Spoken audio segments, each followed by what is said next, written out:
ನಮಸ್ಕಾರ ಸ್ನೇಹಿತರೆ, ಸುವಿಚಾರ ಚಾನೆಲ್ಗೆ ಸ್ವಾಗತ. ಈ ವಿಡಿಯೋದಲ್ಲಿ ನಾವು ದೆಹಲಿಯ ಲಿಕ್ಕರ್ ಸ್ಕೇಮ್ ಬಗ್ಗೆ ತಿಳಿಯೋಣ.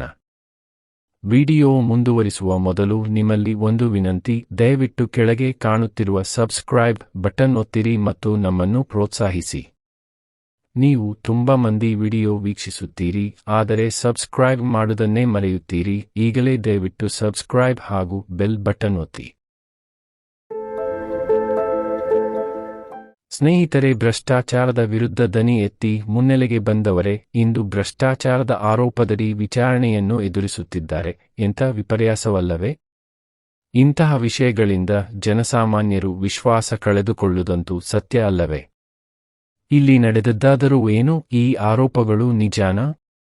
ಅಥವಾ ಕೇಂದ್ರ ಸರ್ಕಾರ ಮಾಡಿದ ಪಿತೂರಿನ? ಈ ವಿಡಿಯೋದಲ್ಲಿ ನೋಡೋಣ, ಕೊನೆಯವರೆಗೂ ತಪ್ಪದೆ ನೋಡಿ.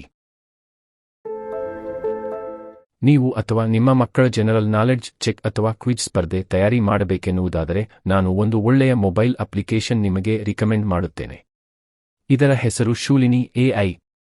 ಇದು ಆರ್ಟಿಫಿಷಿಯಲ್ ಇಂಟೆಲಿಜೆನ್ಸ್ ತಂತ್ರಜ್ಞಾನ ಅಳವಡಿಸಿ ನೀವು ಇಚ್ಛಿಸುವ ಟಾಪಿಕ್ ಮೇಲೆ ಕ್ವಿಜ್ ಅನ್ನು ಕೊಡುತ್ತದೆ. ಅಲ್ಲದೆ ನೀವು ಯಾವುದೇ ಪ್ಯಾರಾಗ್ರಾಫ್ನಿಂದ ಪ್ರಶ್ನೆಗಳನ್ನು ಅಂತ ತಯಾರಿಸಬೇಕೆಂದರೆ ನಿಮ್ಮ ಕ್ಯಾಮೆರಾ ಅಥವಾ ಪ್ಯಾರಾಗ್ರಾಫ್ ಅನ್ನು ಇನ್ಪುಟ್ ನೀಡಬಹುದು. ಇನ್ನೂ ಹಲವು ಫಂಕ್ಷನ್ಯಾಲಿಟಿ ಇದರಲ್ಲಿದೆ. ಲಿಂಕ್ ಡಿಸ್ಕ್ರಿಪ್ಷನ್ ಬಾಕ್ಸ್ನಲ್ಲಿದೆ. ಸ್ನೇಹಿತರೆ, ನಿಮಗೆಲ್ಲ ತಿಳಿದಿರುವ ಹಾಗೆ ಡೆಲ್ಲಿಯಲ್ಲಿ ಆಮ್ ಆದ್ಮಿ ಪಾರ್ಟಿ ಅಧಿಕಾರದಲ್ಲಿದೆ. ಇವರು 2021-2022 ಅವಧಿಯಲ್ಲಿ ಒಂದು ಹೊಸ ಪಾಲಿಸಿ ತರ್ತಾರೆ. ಅದೇ ಡೆಲ್ಲಿ ಎಕ್ಸೈಸ್ ಪಾಲಿಸಿ ಅಥವಾ ಡೆಲ್ಲಿ ಅಬಕಾರಿ ಮಸೂದೆ. ಈ ಮಸೂದೆಯ ಉದ್ದೇಶ ಮದ್ಯದಂಗಡಿಗಳ ಸರ್ಕಾರಿ ಮಾಲೀಕತ್ವವನ್ನು ಕೊನೆಗೊಳಿಸಿ ಖಾಸಗಿ ಕಂಪನಿಗಳಿಗೆ ಮಾರಾಟದ ಅವಕಾಶ ನೀಡುವುದು.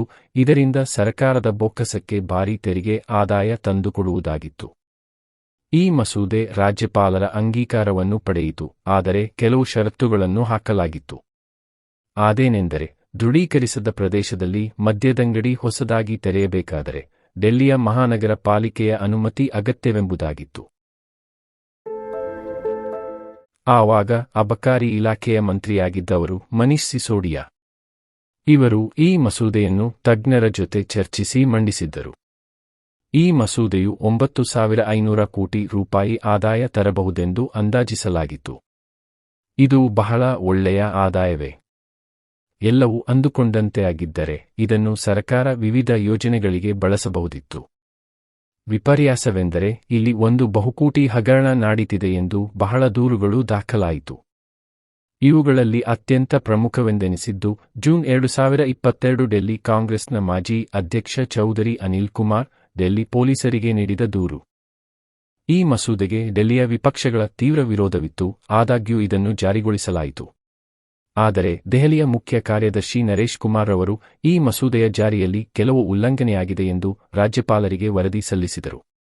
ಈ ವರದಿಯಲ್ಲಿ ಉಲ್ಲೇಖಿಸಲಾದ ಉಲ್ಲಂಘನೆಗಳೆಂದರೆ ಮನೀಶ್ ಸಿಸೋಡಿಯರು ತಜ್ಞರ ಶಿಫಾರಸುಗಳನ್ನು ಮತ್ತು ರಾಜ್ಯಪಾಲರನ್ನು ಕಡೆಗಣಿಸಿ ನೀತಿಯನ್ನು ಜಾರಿಗೊಳಿಸಿದ್ದಾರೆ. ಇದರಿಂದ ಸರ್ಕಾರದ ಬೊಕ್ಕಸಕ್ಕೆ ಬರೋಬ್ಬರಿ 580 ಕೋಟಿಗಳಷ್ಟು ನಷ್ಟವಾಗಿದೆ ಎಂದು.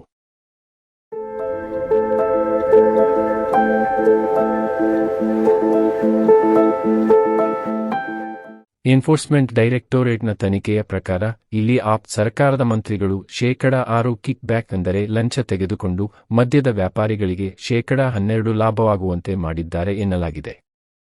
ಸಿಸೋಡಿಯಾ ಜೊತೆ ಪಕ್ಷದ ವಿಜಯ್ ನಾಯರ್ ಎಂಬವರಿಗೆ ಹೈದರಾಬಾದ್ ಮೂಲದ ಖಾಸಗಿ ಸಂಸ್ಥೆಗಳ ಒಕ್ಕೂಟ ಸೌತ್ ಗ್ರೂಪ್ 100 ಕೋಟಿ ಲಂಚ ನೀಡಿ ಪರವಾನಗಿ ಸುಲಭವಾಗಿ ಮತ್ತು ಅಧಿಕವಾದ ಸಹಾಯ ಮಾಡಲಾಗಿದೆ ಎನ್ನಲಾಗಿದೆ. ಅಲ್ಲಿಯವರೆಗೂ ಸೌತ್ ಗ್ರೂಪ್ನ ಅಸ್ತಿತ್ವ ದೆಹಲಿಯಲ್ಲಿ ಇರಲೇ ಇಲ್ಲ. ಇಲ್ಲಿ ಪರವಾನಗಿ ಪಡೆಯಲು ಇದ್ದ ಶುಲ್ಕ 8 ಲಕ್ಷ. ಈ ಮಸೂದೆಯ ಜಾರಿ ನಂತರ ಇದು 75 ಲಕ್ಷವಾಗಿತ್ತು. ನಂತರ ರಾಜ್ಯಪಾಲರು ತನಿಖೆಯನ್ನು CBIಗೆ ವಹಿಸಿದರು. ಇಡಿ ಕೂಡ ಮನಿ ಲಾಂಡರಿ ಕೇಸ್ ದಾಖಲಿಸಿತು, ಹಲವರ ಆಸ್ತಿ ಮೇಲೆ ದಾಳಿ ನಡೆಸಿತು. ಅಚ್ಚರಿಯ ವಿಷಯವೆಂದರೆ ಕೇಸ್ ದಾಖಲಾಗುತ್ತಿದ್ದಂತೆ ಈ ಮಸೂದೆಯನ್ನು ಹಿಂಪಡೆಯಲಾಯಿತು.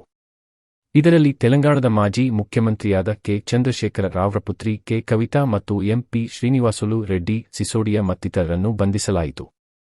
ಇತ್ತೀಚೆಗಷ್ಟೇ ದೆಹಲಿಯ ಮುಖ್ಯಮಂತ್ರಿ ಅರವಿಂದ ಕೇಜ್ರಿವಾಲರನ್ನು ಬಂಧಿಸಲಾಯಿತು. ಆಮ್ ಆದ್ಮಿ ಪಾರ್ಟಿಯ ಕಾರ್ಯಕರ್ತರು ಬಹಳ ಪ್ರತಿಭಟನೆಯನ್ನು ಮಾಡಿದರು.